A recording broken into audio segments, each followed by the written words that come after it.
Okay, hello again everyone. As I promised you earlier, we'll continue with the making of the forms. So as you can see, I've created a new form. I called it Simple Questions. I've added in some color just by using the color palette. I chose a picture as a background. I could have chosen a color. Fine. The difference between this form and the previous one is that it has its name again, but I'm asking for the children to give me their email. You'll see in a reason why, the reason in a minute. And the questions actually have physical answers. So, what is Ms. Diguero's first name? And I've given 3 options. Which country is Ms. Christina from? And I've given 3 options. Again, the kids will have to give the correct answer. Okay, good. So, as we did in the previous example, I am going to test that. So we're going to take a link, and this is the link that I am going to add into my Google Classroom. So let's just get back there. There we go, Google Classroom. I'm going to add that into my classroom called Test. There it is.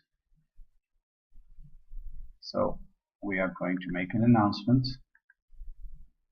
In my announcement, I'm going to add in a link.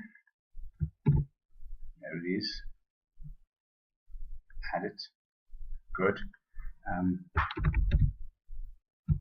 Please answer this, and I'm going to post it. Good. Let's go and see what my student sees, so we can see how this test works. Fine. There it is. There's a form for her to fill in. She fills it in, so her name is Juana. Good. But in this case, I am going to call, the first time I do this, I'm going to call the name answers. And I'm going to give my own email.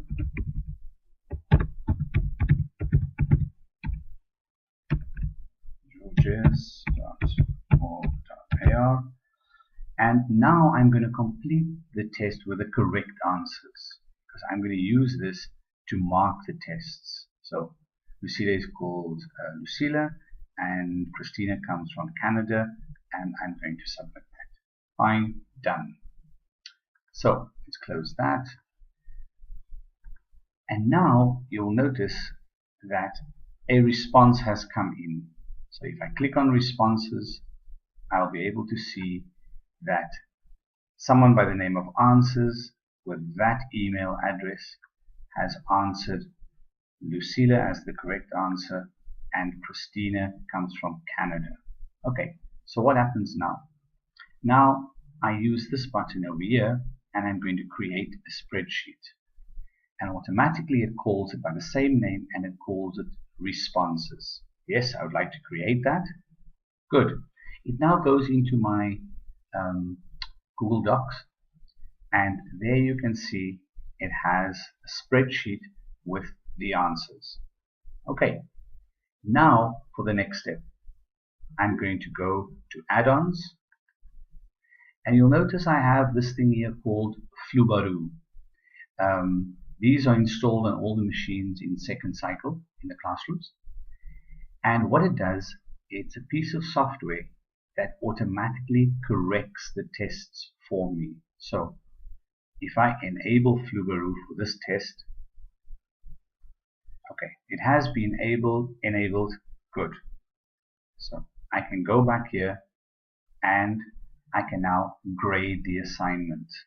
Okay, obviously it's not going to work. There's only one set of answers. So let's get back to my classroom, and let's see if we can add in another answer. So Google Classroom, come on, Google Classroom, there we go. I'm going to answer from a different perspective this time. Okay, So my student is going to answer it again, but of course this time, let's see, she's going to call herself Juana. Her email is, let's give it a real one, covermenace@gmail.com. Miss Diguero's first name is Luciana, and Miss Christina comes from Canada. She's going to submit that. Good. Let's just do it one more time.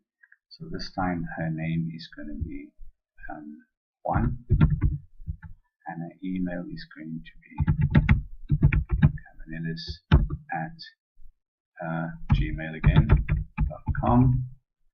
And Juan has no idea what's going on, so he'll submit 2 incorrect answers. Good. Okay. So I close those down and I go back, and voila, there I have the answers already in my spreadsheet with the responses. So I now go to Fluvaroo and I say grade the assignment. And Fluvaroo is going to ask me, what are the answers? Where do I find the answers? Okay. So select a grading option for each of the questions in the assignment.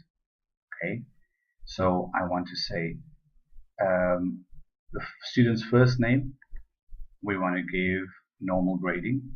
There we go, 1 point. And because this is a more difficult question, we give that one 2 points. Good. Continue.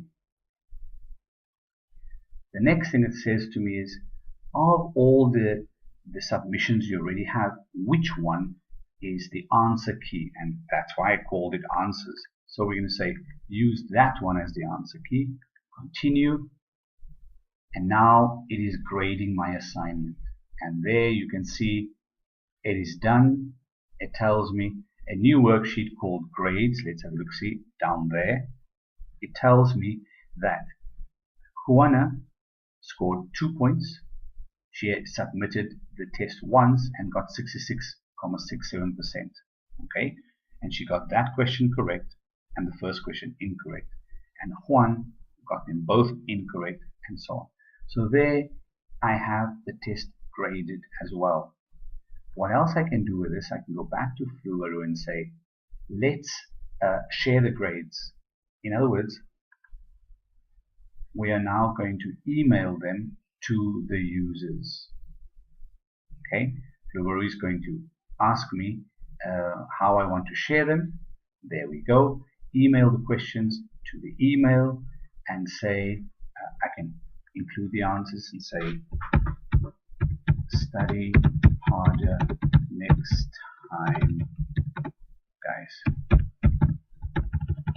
There we go. I continue, and it sends it off to the email. So let's have a look, see that has worked. I'm going to go back to my mail. Let's see, I know I have to add another account. So my name is cavanillis@gmail.com, and my password. Let's see if that works. I'm going to go to Gmail, and I should have 2 emails. There we are. Here there are 2 emails, and it says, this email contains your grades for simple questions. Your score is 0 out of 3. Study harder next time, guys. They are the 2 that are incorrect.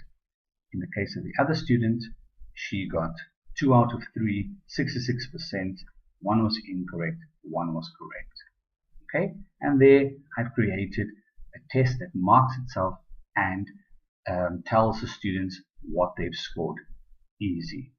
Enjoy.